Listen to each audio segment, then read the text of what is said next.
One of the most expensive decisions in business history began with a laugh in a corporate meeting room. An entertainment giant, present in thousands of American cities, turned down the chance to buy a small technology company for $50 million. A few years later, this small company would completely change the way the world watches movies and TV series. Many people believe that companies fail when they make obviously bad decisions. In practice, many companies fail after decisions that seemed safe, logical, and well-defended in meetings full of charts. The real danger often arises when past success begins to dictate future decisions. In this video, you'll understand how market leadership can turn into overconfidence, why dominant companies ignore clear signs of change, and how seemingly small choices can have huge financial impacts years later. There was a specific moment when this story could have taken a different turn.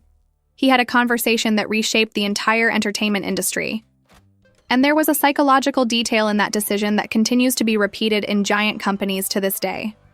There's something unsettling about this story.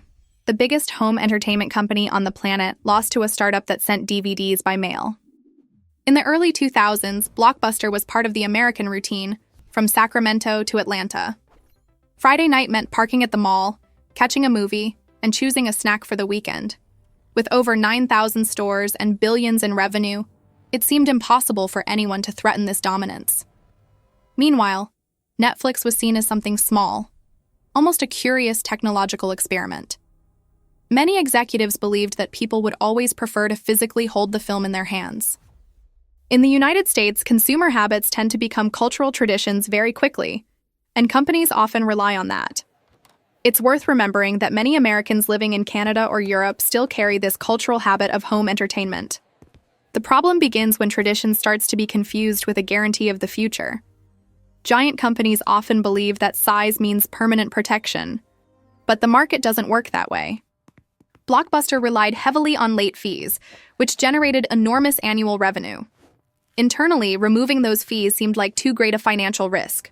However, customers often accept inconvenience until a more comfortable alternative arises.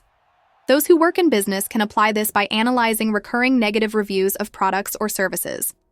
Minor consumer irritations are often early signs of market disruption. This applies to apps, digital banks, or even content creators. Those who notice changes in behavior sooner usually gain a huge advantage. And at that moment, few realize that public behavior was changing rapidly. There is a strong historical pattern. Market leaders typically react late when the model changes. This happens because change means admitting that old decisions may no longer work. Anyone can apply this by asking, if this product were born today, would it make sense? Companies that survive ask themselves this question constantly. Companies that disappear ask this question too late.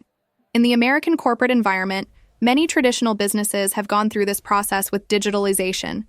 Anyone who creates a company, project, or channel needs to treat success as a temporary phase. If you want to understand how giant decisions change entire markets, subscribing to the channel helps you follow these strategic patterns. And the next part shows the moment when this story could have taken a completely different turn. In the year 2000, something happened inside a corporate room that would change the history of entertainment. The founders of Netflix approached Blockbuster with a direct proposal. They wanted to sell the entire company for $50 million. At the time, that amount seemed small compared to the size of Blockbuster. Executives viewed this as an irrelevant opportunity. For them, Netflix was just a niche service without real scale. The market still revolved around physical stores and contracts with traditional studios. And when companies dominate an industry, they often underestimate external changes. And here's an important question. Would you have bought Netflix at that time? Within large corporations, decisions go through several layers of approval, and this creates security, but also slowness. Many companies reject ideas that seem too small to impact the core business. This is happening today with artificial intelligence startups, fintechs, and independent creators. Those who invest or start businesses can learn by observing trends before they become the norm. For example, those who studied streaming early on noticed the change before the general public. Today, something similar is happening with virtual reality and generative artificial intelligence.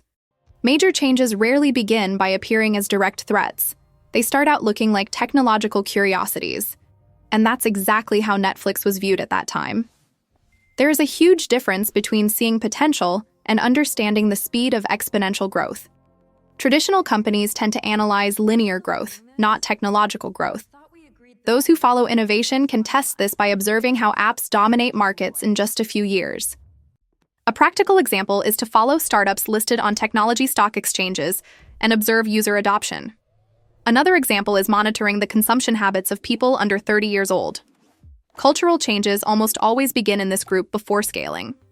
Blockbuster deemed Netflix too small to import, but small tech companies rarely stay small for very long, and what seemed like just a simple refusal turned into a historic decision that opened the door to completely different visions of the future. In the early 2000s, two companies were looking at the same market, but envisioned two completely different futures. Blockbuster believed in the power of physical stores and the traditional rental model. Netflix was focused on convenience, subscription, and unlimited access to content. While one protected revenue based on fines and physical presence, the other focused on user experience. This may seem like a small detail, but it often separates market leaders from future dominators. In the United States, convenience always wins when it becomes a cultural habit. This happened with drive-thrus, online shopping, and ride-hailing apps. And this cultural behavior tends to spread quickly to Americans living abroad as well. And when convenience becomes the default mindset, there's no going back. Blockbuster was thinking about how to get customers to visit stores more often. Netflix was thinking about how to completely eliminate the need to leave home. This difference seems simple, but it changes the entire financial and operational model. Companies that focus on removing effort from the customer tend to grow faster. Those who work with product can apply this by asking, what customer effort is still involved here? If friction still exists, there is room for competition. Today, this is evident in digital banks eliminating physical queues, or in delivery services, eliminating unnecessary travel. And history shows that those who eliminate customer effort typically lead the future. This is a strong rule of thumb in the market. Companies that focus on customer psychological comfort build real loyalty. Netflix opted for a simple and predictable monthly subscription model. Blockbuster maintained a model that relied on customer error to make a profit. Over time, customers begin to avoid companies that profit from frustration. Business creators can test this by creating simple subscription models, or by removing hidden fees and unnecessary red tape. Trust generates retention, and retention generates sustainable growth. If this type of strategic analysis made sense, leave a like because it helps the content reach more people who need to understand this. And the next moment shows when the entire market began to irreversibly change its behavior. For several years, Blockbuster still seemed strong. But consumer behavior was already changing.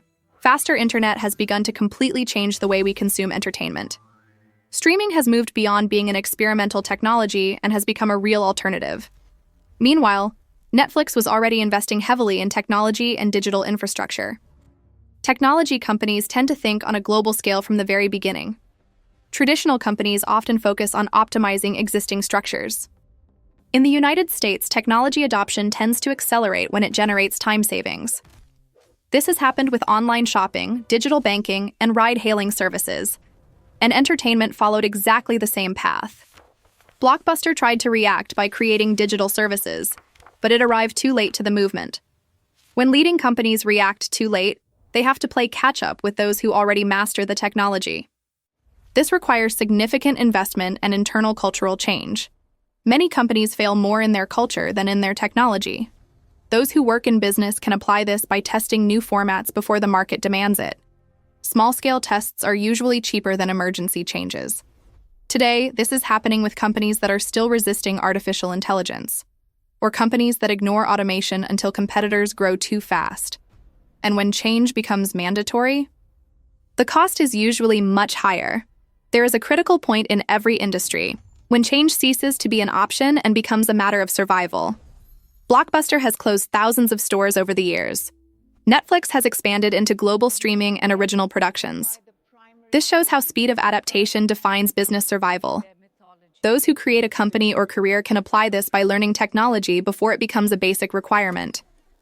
Learning early is often a huge competitive advantage. The market doesn't punish those who try early, it punishes those who try late. In your opinion, which giant company today might be ignoring the next big technological shift? And the final moment of this story reveals a financial irony that no one in that room could have imagined. Years after that ignored meeting, the outcome became impossible to hide. Netflix has become one of the biggest entertainment companies on the planet. Its market value exceeded $200 billion. She went on to produce series, films, and documentaries that were consumed on virtually every continent. Meanwhile, Blockbuster has become a classic symbol of missed opportunity. The financial contrast between the two stories is striking, even to those who don't follow business. $50 million has become an almost ironic number, a sum that today seems small compared to the global impact it created. And it all started with a decision that was seen as too safe. The central point of this story is not technology, it's mindset. Companies don't go bankrupt because they always make mistakes. They fail because they try too hard within a model that's already becoming outdated. Blockbuster executives protected what was working at the time. Netflix executives bet on something that wasn't entirely clear yet. Those who grow up learn to invest before they are completely certain. Those who stagnate wait for complete confirmation before acting. This difference may seem subtle, but it changes entire destinies. And this pattern repeats itself in various sectors of the American economy. Anyone can apply this learning outside the corporate world. This applies to career, studies, and even content creation. Learning new skills before they become a requirement creates a real advantage. Observing the habits of younger people often indicates future trends. Investing time in technology, communication, and adaptation usually generates compound returns. Stories like this aren't just for entertainment, they function as a strategic warning. The question that remains is simple. Are you defending what works today or building what might work tomorrow? Because some laughs cost much more than they seem at first glance. Stories like this aren't just for talking about giant companies. They serve to show how decisions are made every day, in companies, careers, and even in personal life. How often does someone keep something just because it's always worked for them? How many opportunities go unnoticed because they seem too small at first? The market changes fast, technology changes fast, and human behavior changes even faster. Those who learn to spot patterns before most people usually get ahead. Those who wait for absolute confirmation usually arrive when the space has already been taken. After everything you've seen here, which decision are you putting off because it seems too early? What trend do you see in your work or field that no one is taking seriously yet? What if this is the opportunity that could change your future in the coming years? If this type of content helps you see the market, technology, and behavior more clearly, subscribe to the channel and turn on notifications. This way you continue learning how big decisions shape companies, markets, and real opportunities.